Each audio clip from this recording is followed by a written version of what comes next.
The first sign that something was wrong came with the wine.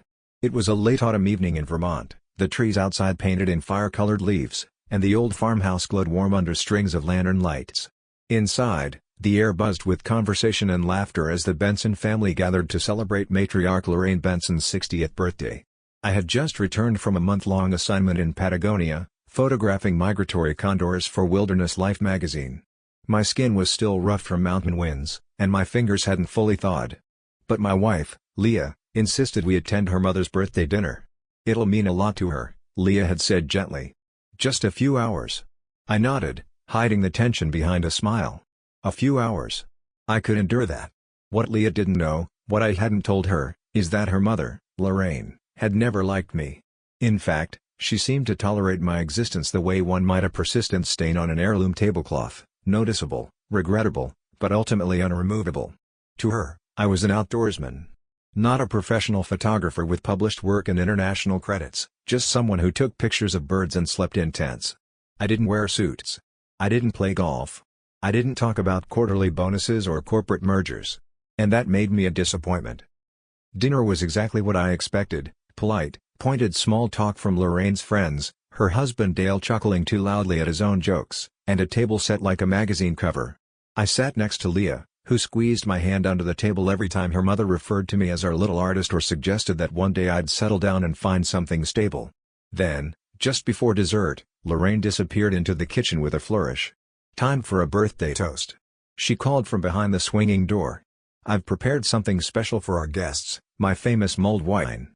But one glass is made especially for you, Evan." Evan, that's me. Evan Ross. 34. Wildlife photographer, studio owner, husband of the kindest woman I've ever met. I smiled politely, though the way she emphasized especially made the hairs on my neck rise. When Lorraine returned, she carried a tray of wine glasses, each steaming with spiced cinnamon and citrus. But I noticed immediately, 2 glasses were set apart from the rest, rimmed with orange slices and garnished differently. She handed one directly to me, eyes bright. "To my favorite son-in-law," she said. I accepted it, nodded, and scanned the room. Only one other male in the room who fit that description, her husband, Dale. I smiled, turned slightly, and in a smooth gesture swapped our glasses. Dale didn't notice. I didn't drink mine. 45 minutes later, Dale excused himself from the table, face pale, hands shaking. The sounds that followed from the downstairs bathroom were not subtle. Conversation at the table ground to a halt as everyone pretended not to hear the heaving. Lorraine looked concerned, standing quickly, napkin clenched in her fist. "Must have been the beef," she said too quickly. Her eyes met mine across the candlelit table, and in that split second, something unspoken passed between us. She knew I'd switched the glasses. And I knew she had tried to drug me. The rest of the evening passed in awkward tension. Leah fussed over her father while Lorraine hovered, nervously dabbing her lipstick and pretending nothing was wrong. I remained calm, even joked with Leah's cousins about the moose I almost run into on a mountain pass in Chile. But something inside me had shifted. A cold, focused certainty had taken root in my chest. This wasn't just passive disapproval or generational misunderstanding. This was a line crossed. I didn't tell Leah that night. Instead, the next morning, I drove to Burlington with the untouched glass Lorraine had handed me, sealed in a plastic evidence bag inside a hiking boot box. I visited an old contact from a job I did for a forensic magazine years ago, Dr. Raj Banerjee, a toxicologist who owed me a favor. "Family trouble?" he asked, raising an eyebrow as I placed the glass in front of him. "Let's call it that." 3 days later, he called. "Evan," Raj said, "there were clear traces of lorazepam in that glass. That's prescription-grade sedative. Not enough to kill, but enough to cause disorientation, blackouts, maybe even confusion. You were right to be suspicious." I asked him to write up a formal report. Then I sat in my studio with the lights off, staring at a photo I had taken years ago, a mother fox curled around her kits in the snow. Protective. Fierce. But not like Lorraine. Lorraine was something else. Over the next week, I started pulling threads. It turns out Lorraine had not 1, but 4 prescriptions for sedatives, under different variations of her name. I found whispers of strange incidents at the women's club, rumors from neighbors about medication misuse, and one report from a local antique store owner who accused her of stealing a set of vintage spoons as a prank. But this wasn't about spoons. This was about control. About a woman who couldn't accept that her daughter had chosen a man outside her neatly curated world.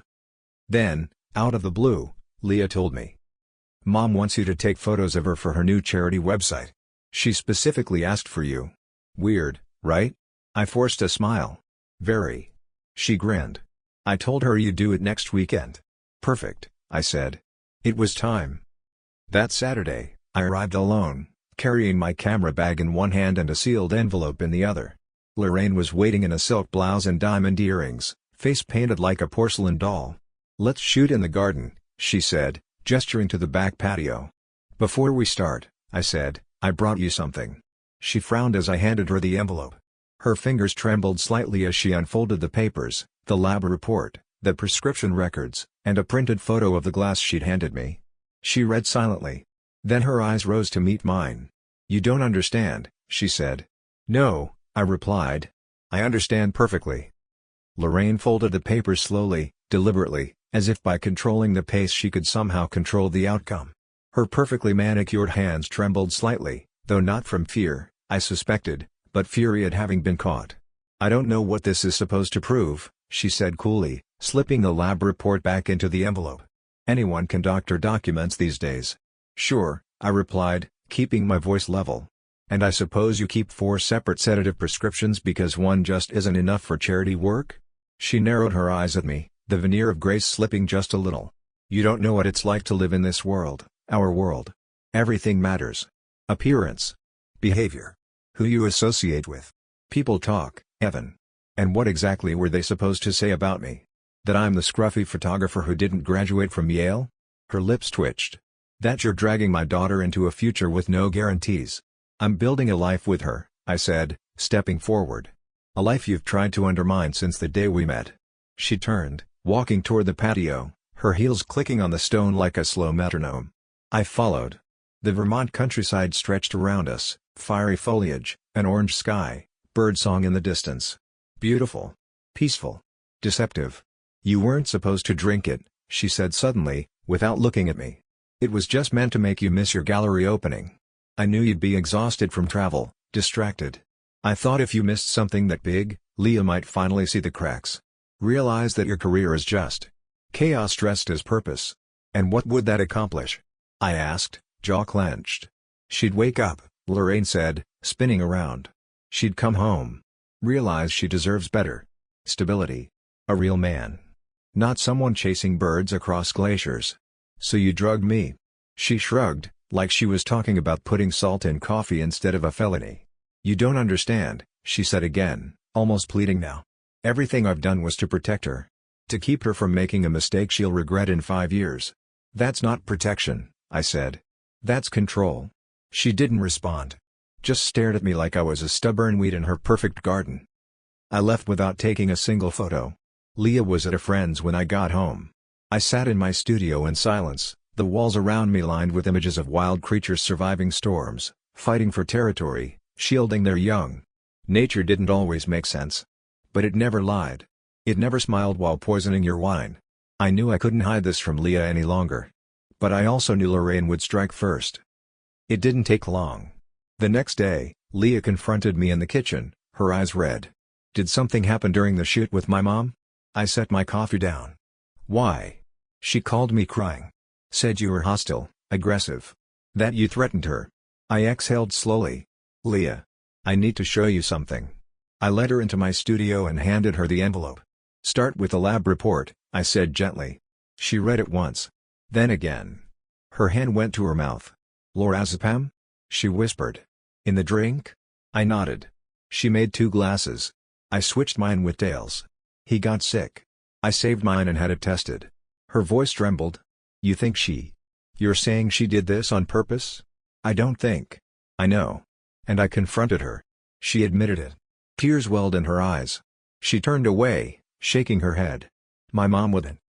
Leah, I said, stepping closer. She told me she did it to make you question me. So you'd think I was unreliable. So you'd wake up. Silence.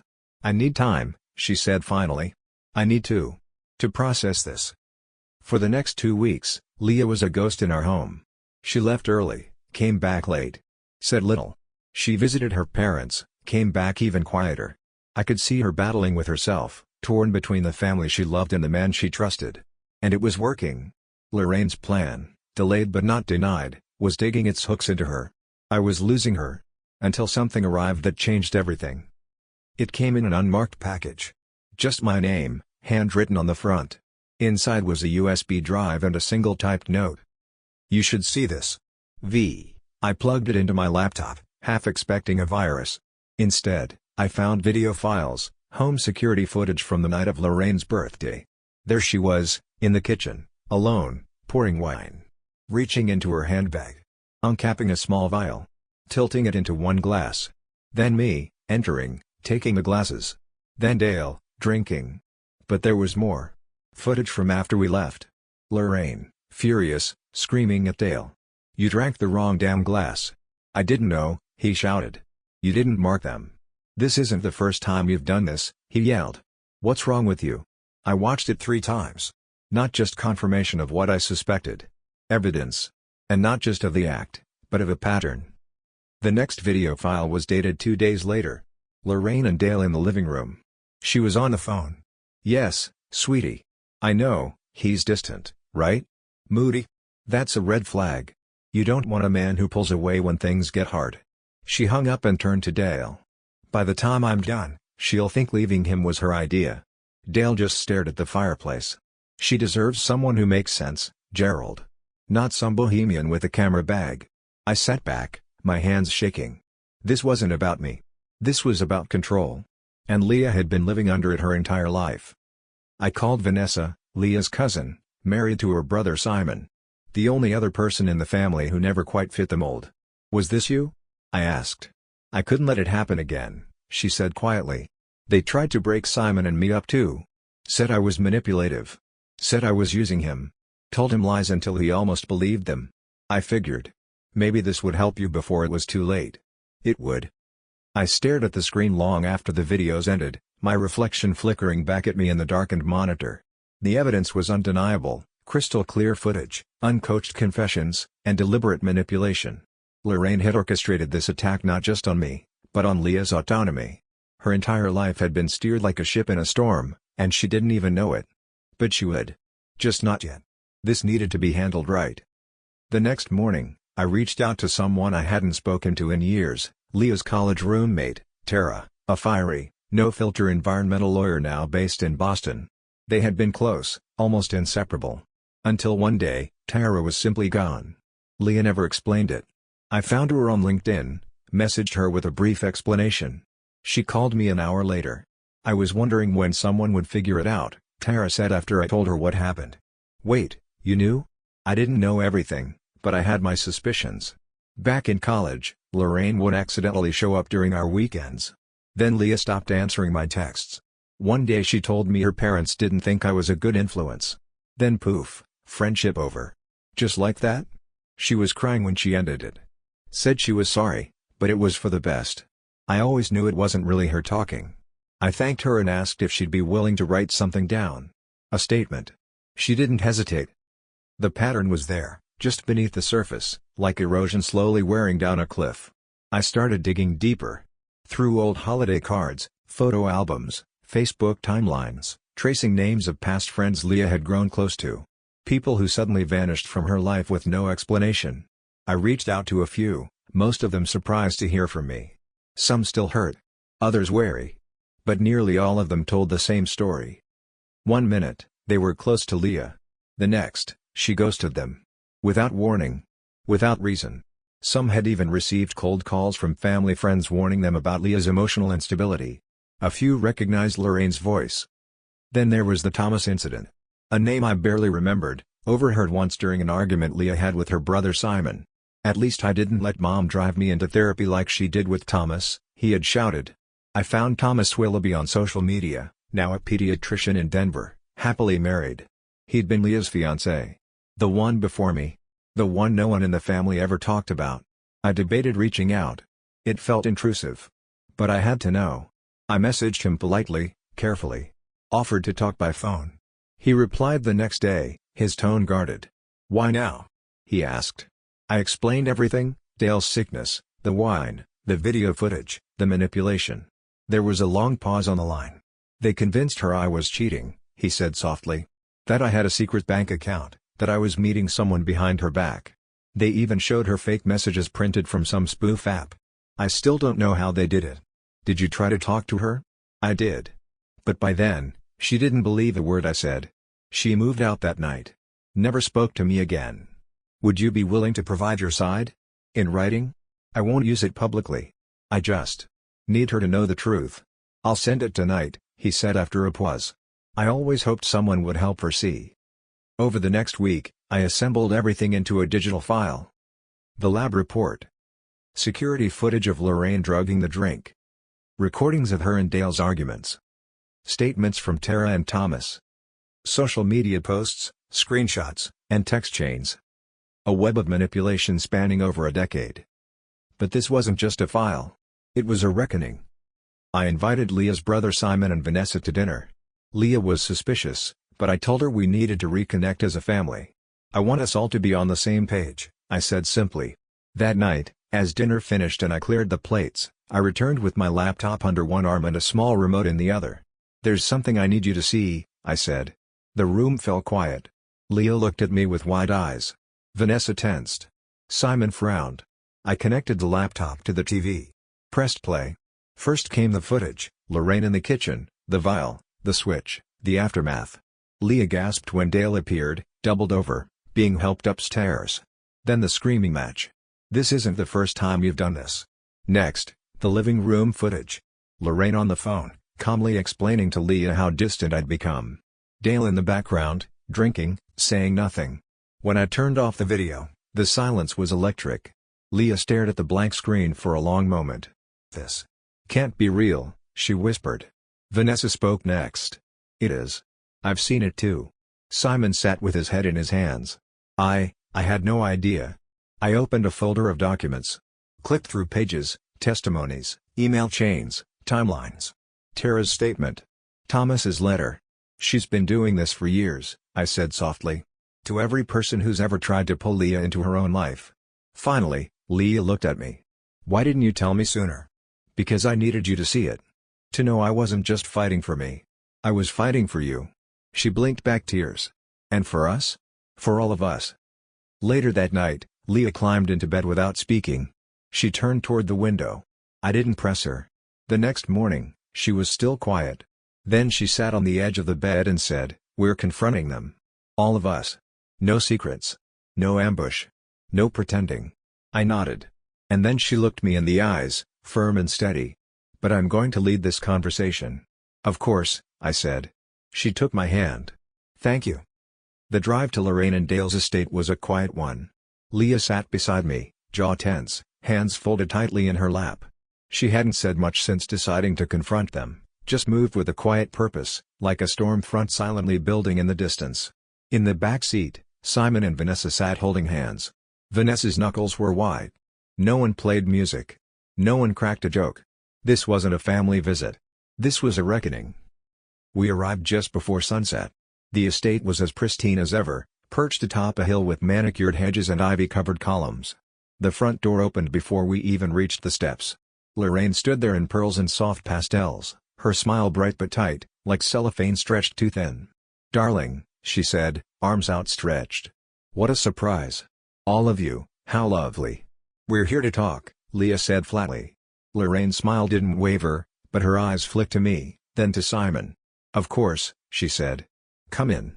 Dale emerged from the den as we stepped inside, bourbon glass in hand. "Didn't expect a reunion. What's the occasion?" "You," Leah said. "Both of you." He looked at Lorraine, who gave a slight shake of her head. That was when Leah turned to me and whispered, "Set it up." I placed my tripod in the center of the room and clicked the camera into place. "What the hell is that?" Dale snapped. "A record," I said, calmly. "For the family archive.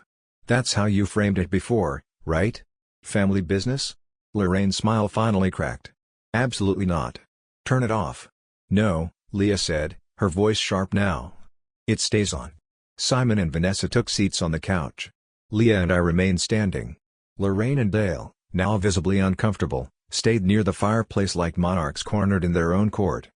Leah began, her voice trembling at first but steadying with each word. For years, I've lived in a version of reality you two built for me. One where the people I loved disappeared without explanation. Where I constantly questioned my instincts. Where the only constant was your approval, or your punishment when I stepped out of line. Leah, Lorraine started. No, Leah snapped. You don't get to talk yet. I've seen the footage. I know about the drugged wine. I know about the fake cheating scandals. I know about Thomas. About Tara. About every single person you pushed away because they didn't fit your plan. Dale's glass clinked against the side table as he set it down. Where are you getting this garbage? It's not garbage, Simon said, finally speaking up. I saw it too. Lorraine took a shaky breath. We were trying to protect you. From what? Leah asked. From happiness? From independence? From loving someone who didn't graduate from Harvard or wear a Rolex? Vanessa leaned forward. You did it to us too. I thought I was crazy for years. I stopped trusting my husband. My own judgment. Until I saw the patterns. Lorraine turned to Dale, her voice rising. You said no one would find out. So you admit it? I said quietly. She flinched. Dale said nothing. Leah pulled out a folder and placed it on the coffee table. In here is everything, she said. The lab report. The footage. The testimonies. The letters. We have a copy, and we've given one to a lawyer. This is your moment. You can own what you've done, or continue living in the lie. Lorraine stepped forward, her voice trembling now. You don't understand, Leah. You're still young. You think love is enough. You think life is about feelings. But it's about structure. Control. Avoiding pain. You caused the pain, Leah said. You are the pain. I gave you everything, Lorraine shouted. Private school, ballet, French tutors. You gave me a cage, Leah cut in. And the worst part is, I didn't even know I was in one. Dale finally spoke. So what happens now? You cut us off? Ruin our names? Burn down the family legacy? No, I said calmly. We're not here for revenge. We're here for truth. And boundaries, Leah added. Starting today. Vanessa stood up beside her. No more manipulations. No more whisper campaigns. No more turning our spouses into villains so you can play savior. Simon nodded. We'll still be your children. But we won't be your pawns. There was silence, heavy and suffocating. Then Lorraine sat down heavily, her hands trembling in her lap. I don't know how to fix this, she said. You start by admitting you broke it, Leah replied. Dale didn't speak. He just stood, walked to the window, and stared out into the distance. We left shortly after that. No screaming. No dramatic exits. Just the quiet disintegration of decades of manipulation finally meeting a force it couldn't bend, truth. Outside, as the sun dipped below the trees, Leah leaned into me and exhaled for what felt like the first time in years. That was harder than I thought. You were incredible, I said. She looked at her brother, then at Vanessa, and nodded. We're done living in their version of our lives. And what's next? Simon asked. We live ours, she said. That night, back at home, Leah opened her laptop and deleted a dozen family group chats, unsubscribed from Lorraine's fundraiser newsletters, and blocked Dale's passive-aggressive message threads. Then she turned to me and asked, Do you still have that gallery invitation from Prague? I blinked. Yeah. Why? She smiled, the first real one in days. Let's go. Let's spend a month away. Just us. New places. New memories. I nodded, stunned and elated. Absolutely. The next morning, we received a single message from Lorraine. A short email, no subject line, no signature. I'm sorry. I hope one day you'll understand that I was afraid. Of losing you. Of being irrelevant. I see now I already lost you long ago. I just refused to accept it. Leah read it. Then archived it without replying. We left for Prague a week later. Plus. The morning we landed in Prague, the air tasted different.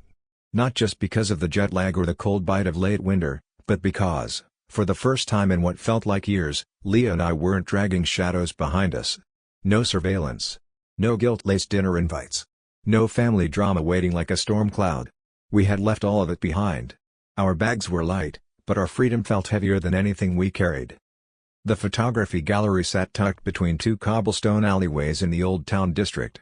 White-walled, glass-framed, minimalist. Exactly the kind of space I used to dream about while editing wildlife shots in a cramped home studio. The exhibit was titled Still Wild, a collection of images from a decade of travel, danger, discovery, and patience. On opening night, The gallery was buzzing. Artists, critics, tourists, locals. Leah floated through the room like she'd been born there, engaged, glowing, proud. For years, she had sat in the wings of my career, cheering me on while her own ambitions were put on hold to navigate the minefield of her family. But here, in this foreign city where no one knew her mother's name or her father's resume, she was her own person. And she was radiant. That night, we shared a rooftop dinner over the Vltava River. Leah raised her wine glass, her fingers glowing in the candlelight. "To us," she said. "And to what happens when you stop asking for permission to be who you are." We clinked glasses. I didn't need to say anything. We both understood the weight behind those words. We spent a month traveling through Europe. No schedule, no itinerary. Just trains, small towns, photography gigs, and sunlight filtering through new places. Leah sketched in her journal every morning, ideas for a research grant she'd been afraid to apply for back home. By the time we returned to Vermont, she had an outline for an environmental education program for underserved schools, fully formed and ready to pitch. She sent it out to 3 organizations. All 3 responded. 2 with offers. Back home, life resumed, but everything felt different. Lorraine and Dale stayed quiet. No surprise visits, no subtle manipulations. Leah had blocked their numbers. Not out of malice, but necessity. Dale sent one email congratulating me on the Prague exhibit and asking if we could move forward. I didn't reply. Respect isn't earned by pretending nothing happened. But one day, maybe. Just not yet. Leah's program took off. She named it Roots and Wings, a nod to the life she'd been raised for, and the life she chose. It grew quickly, spreading to 3 counties, then 5. She partnered with local schools, built a network of teachers, and hired staff. Every day, I watched her step further into the life she was meant for, bold, compassionate, and utterly her own. And as for me? My gallery work picked up pace. I began mentoring younger photographers. A publishing company offered me a deal to compile my work into a coffee table book. I called it The Unedited World. It felt right. Honest. Then, one morning in late August, Leah handed me a small white stick with 2 pink lines. We stared at each other. And cried. Not from fear. From finally. When we told our friends and the few family members we still trusted, the joy was overwhelming. Simon and Vanessa were thrilled. They sent baby clothes and books and promised endless babysitting. Even Tara drove up from Boston to celebrate with sparkling cider and vegan cupcakes. As for Lorraine and Dale? Silence. Until one afternoon, a letter arrived. No envelope. No return address. Just my name in slanted script. Inside, a handwritten note on heavy stock paper. Congratulations. I hope your child grows up to be strong enough to love without conditions, and brave enough to protect the people they love. Perhaps that's something you've both taught me, even if it took too long to learn. L. Leah read it once. Then placed it in a drawer without comment. We both knew it wasn't forgiveness. But maybe it was remorse. The birth was a storm and a sunrise. Leah was fierce, beautiful, primal. I held her hand through it all. And when our daughter arrived, tiny and wailing and perfect, we named her Nora. It means light. The nurse placed her in Leah's arms, and something in the room shifted. I saw in Leah a version of herself I hadn't yet met, stronger, softer, more certain. I want her to grow up unafraid, Leah whispered. She will, I said. Because of you. Parenthood didn't fix everything, but it rewrote the script. We kept our boundaries. Lorraine and Dale met Nora once, at a community event where Leah was giving a talk about roots and wings. They stood respectfully in the crowd. Dale gave a small wave when Nora giggled in my arms. Lorraine looked like she wanted to come closer but stayed behind the rope line. They didn't ask for a photo. They didn't ask to hold her. And we didn't offer. Later, Leah said, "It's better this way." I agreed. One spring evening, just before Nora's first birthday, I hosted a new exhibit, Truth in the Frame. It wasn't just about nature this time. It was about people, honest portraits of families, couples, survivors. The raw, unedited beauty of resilience. Near the entrance hung a single photo of Leah. Black and white. Her hair windblown, eyes closed, holding Nora to her chest. Strong. Unapologetic. Alive. That photo sold 3 prints before the night ended. And not because she was flawless, but because she was real. After the event, we sat on the gallery steps, Nora asleep in her stroller. You ever think about what would have happened if we just stayed quiet? Leah asked. All the time, I said. And? I think we'd still be fighting ghosts. Instead of raising a daughter. She reached for my hand. Thank you for never letting me disappear. I kissed her fingers. Thank you for coming back. And that was it. No grand triumph. No movie-ending forgiveness. Just a life. Ours. One built from truth, anchored in love, and proof that sometimes, the only way to win is to stop playing someone else's game. We didn't just break the cycle. We rewrote it. Together.